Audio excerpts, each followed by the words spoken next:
So are you targeting right now, like your ideal customer? Is it gym owners or is it the consumers of the people that go to the gym, the people that work out?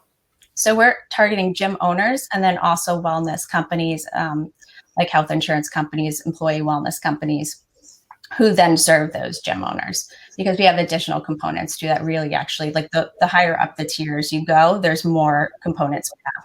We do have add-ons for the end user as well, but we just have more and more features that make it easier the higher up, the louder you go. Like, for example, because we're gathering all this data, we can help owners see like differences between trainers, and then also differences between programs, workouts, regimens.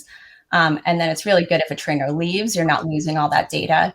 It's mind blowing right now, but a lot of gyms still use like literal like paper clipboards, and they just handwrite stuff down. It's very subjective. They file in a drawer somewhere, and that's kind of just like, that's it. That's it, is what it is. Is that, have you gone deeper into that? Is onto why that's what they do?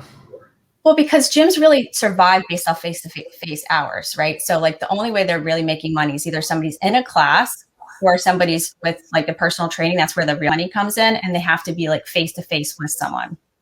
And so all the other stuff, it's just like, let's just try to get it done as fast as possible. And so that's where it becomes difficult. Like, how do you implement new technology? A lot of the technologies that are out there for them now are basically just online filing cabinets. Like, we have to admit that, like, oh, here, store your videos here, stream your videos here. Here, we'll take the payment. Here, we'll have a calendar. But it's actually not adding any new tech. And that's tech that was literally around since like the 90s. They're just kind of selling it to now, maybe making it look prettier. It's not actually revolutionary. It's not helping anybody very much. It's just like storage cabinets.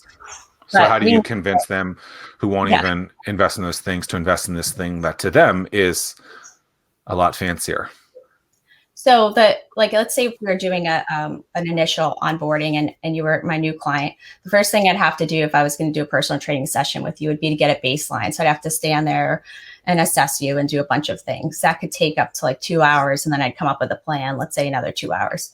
The computer can do that entire thing for you and actually get very specific, like baseline based on like degrees of how well you're doing something, as opposed to like me trying to use my eyes to do that. So if I'm freeing up 4 hours per new person for every client that's coming on, can very quickly, the gym can see how this would help them, because gyms rotate through people pretty rapidly too. So you're constantly bringing on new clients. So it doesn't take long to see how it can really save time. So we also do onboarding services, because that is hard. And I know as like a person, like I am talking about like adopting new technology.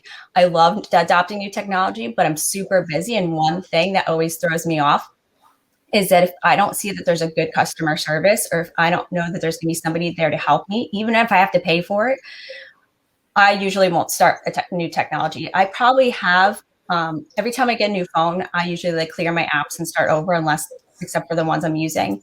And there's usually over 100 apps on my phone that I've downloaded every time I get a new phone that I never opened. So like say every 2 years, there's like 100 apps I've downloaded that I haven't used, because I found that the process of like getting started with that app was not user friendly, right? So we know this is a big thing. So we literally do like you get a team member who onboards and does everything for you, makes that part easy. And for our first several customers every month, we actually do the onboarding completely for free. I've been directly involved within our entrepreneurial community for years. And the most common question I get is, Tim, I want to get involved, but I don't know what events I should attend. Well, Startwheel eliminates that pain point, because we consolidate all the events you should attend into a single calendar. Now you'll be in the know and see where to spend your time.